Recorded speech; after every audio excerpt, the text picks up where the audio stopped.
धनबाद में अंचल कार्यालय में कार्यरत कंप्यूटर ऑपरेटर पर पैसे मांगने के आरोप पर कार्रवाई हुई है। जिला प्रशासन की यह पहल काफी सराहनीय है, लेकिन उन अधिकारियों की क्या जो आम जनता की फोन तक नहीं उठाते और अपने कार्यालय में चक्कर लगाने को मजबूर करते हैं? क्या उन पर भी कार्रवाई होगी? नमस्कार, मैं धीरेन्द्र और आप देख रहे हैं मिरर मीडिया। हम बात कर रहे हैं धनबाद के अंचल कार्यालय से लेकर एलआरडीसी कार्यालय तक की, जहां काम कराने जाइए तो ऐसा लगता है जैसे सरकारी दफ्तर नहीं, चक्कर लगाने की परीक्षा हो। कभी कर्मचारी के पास जाइए, कभी अधिकारी के पास, और काम फिर भी समय पर हो जाए इसकी कोई गारंटी नहीं है। आम लोगों की शिकायत है कि काम के लिए उन्हें अंचल कार्यालय से लेकर एलआरडीसी कार्यालय तक दौड़ लगानी पड़ रही है। सवाल यह है कि आखिर इस दौड़ के पीछे वजह क्या है? व्यवस्था की लापरवाही, अधिकारियों की उदासीनता या फिर भ्रष्टाचार की बू? हालांकि धनबाद अंचल में प्रशासन ने शिकायत मिलने के बाद कंप्यूटर ऑपरेटर को कार्य मुक्त करने का निर्देश जारी किया है। जहां वो नेता ने पैसे मांगने के आरोप लगाए थे और कुछ कथित तौर पर ऑडियो भी प्रशासन के सामने प्रस्तुत किए थे। शिकायत के बाद कार्रवाई हुई और अगर किसी कर्मचारी ने सरकारी काम के बदले पैसे मांगे हैं तो निश्चित तौर पर कार्रवाई होनी भी चाहिए। लेकिन यहाँ सवाल सिर्फ एक कंप्यूटर ऑपरेटर तक सीमित नहीं रहना चाहिए। आखिर किसके संरक्षण में पैसे की मांग हो रही थी? क्या यह सिर्फ एक कर्मचारी की करतूत थी? क्या अधिकारियों को इसकी जानकारी नहीं थी?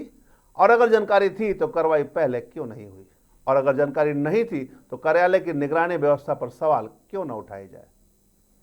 जिला प्रशासन को इन तमाम सवालों की निष्पक्ष जांच करनी चाहिए। दूसरी तरफ एलआरडीसी कार्यालय को लेकर भी लोगों की शिकायतें लगातार सामने आती रही है। लंबित मामलों को लेकर जनता परेशान है। आरोप है कि एलआरडीसी फोन तक नहीं उठाते हैं और पूछने पर यह जवाब दिया जाता है कि उनके पास फोन उठाने का वक्त नहीं है। तो सवाल सीधा एलआरडीसी से है। अगर जनता की समस्या सुनने के लिए एलआरडीसी महोदय के पास वक्त नहीं है तो फिर जनता अपनी समस्या लेकर जाए तो जाए कहां? आप ये भूल रहे हैं कि जनता के पैसे से ही आपको वेतन मिलता है और ऐसे में आप जनता को नजरअंदाज कर रहे हैं तो जनता एक समय आने पर आपको जवाब भी दे सकती है। आखिर अधिकारियों को यह भी समझना होगा कि सरकारी व्यवस्था जनता के लिए है, जनता सरकारी व्यवस्था के लिए नहीं। आज स्थिति यह है कि आम लोग अंचल कार्यालय में दाखिल खारिज के कई मामले रिजेक्ट होने के बाद एलआरडीसी कार्यालय पहुंच रहे हैं। यानी एक ही काम के लिए आम आदमी को पहले अंचल कार्यालय फिर एलआरडीसी कार्यालय के चक्कर लगाने पड़ रहे हैं। वहां पहुंचने के बाद अधिकारी मिले यह जरूरी नहीं, फोन उठे यह भी जरूरी नहीं, और मामले का समय पर निष्पादन हो जाए इसकी तो गारंटी ही नहीं है।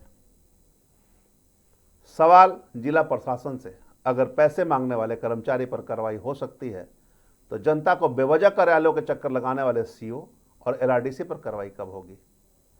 समय पर मामलों का निष्पादन नहीं करने, जनता की शिकायतों को नजरअंदाज करने और फोन तक नहीं उठाने वाले जिम्मेदार अधिकारियों की जवाबदेही कौन तय करेगा? भ्रष्टाचार के खिलाफ कार्रवाई निश्चित तौर पर स्वागत योग्य है, होनी भी चाहिए, लेकिन कार्रवाई ऐसी होनी चाहिए जो सिर्फ एक कर्मचारी पर रुक कर नहीं रह जाए।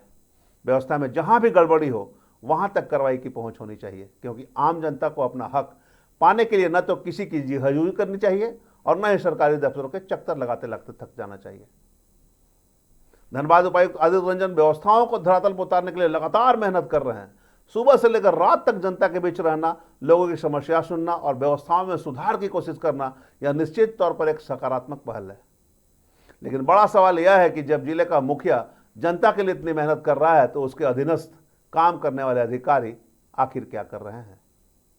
एक तरफ उपायुक्त जनता के बीच अपनी मौजूदगी दर्ज करा रहे हैं, व्यवस्थाओं को दुरुस्त करने की कोशिश कर रहे हैं, तो वहीं दूसरी तरफ कुछ अधिकारी और कर्मचारियों की कार्यशैली ऐसी है कि आम आदमी सरकारी दफ्तर के चक्कर लगाने को मजबूर। यह सिर्फ किसी एक व्यक्ति की समस्या नहीं है, यह सीधे सीधे प्रशासन की साख और जवाबदेही से जुड़ा मामला है।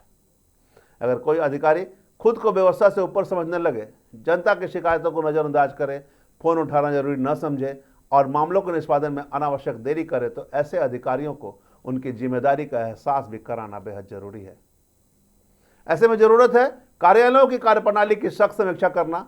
कौन अधिकारी समय पर काम कर रहा है, कौन जनता की शिकायत सुन रहा है, किन कार्यालयों में मामले लंबित हैं और आखिर क्यों आम आदमी को एक छोटे से काम के लिए बार बार चक्कर लगाने पड़ रहे हैं? इन सवालों के जवाब तय होने चाहिए, क्योंकि जनता को किसी अधिकारी की अकड़ नहीं, अपने काम का समाधान चाहिए। अगर जिला प्रशासन सच में पारदर्शी और जवाबदेह व्यवस्था बनाना चाहता है तो सिर्फ भ्रष्टाचार के आरोपों पर कार्रवाई काफी नहीं होगी, उन अधिकारियों की भी जवाबदेही तय करनी होगी जिनकी लापरवाही और उदासीनता से प्रशासन के शाख पर सवाल उठ रहे हैं। अब वक्त है कि व्यवस्था में काम करने वाले हर अधिकारियों को यह समझाया जाए कि कुर्सी अधिकार नहीं जिम्मेदारी है और उस जिम्मेदारी का हिसाब जनता जरूर मांगेगी। फिर चाहे आप एलआरडीसी हो या अंचल अधिकारी या फिर कोई और हो, आपको सरकार ने जनता की सेवा करने के लिए भेजा है, न कि रौब झाड़ने के लिए। और आपको यह समझना होगा कि जनता के पैसे से ही आपको वेतन मिल रहा है, जबकि आम लोग एलआरडीसी और अंचल कार्यालय के बीच पीसने को मजबूर हो रहे हैं। अब देखना होगा कि जिला प्रशासन सिर्फ शिकायत मिलने पर कर्मचारियों पर कार्रवाई करता है या फिर उन अधिकारियों की भी जवाबदेही तय करता है जिनकी लापरवाही से जनता महीनों तक कार्यालयों के चक्कर लगाने को मजबूर है। तमाम इससे जुड़ी खबरों से लगातार आपको अपडेट करवाते रहेंगे। बने रहे मिरर मीडिया के साथ।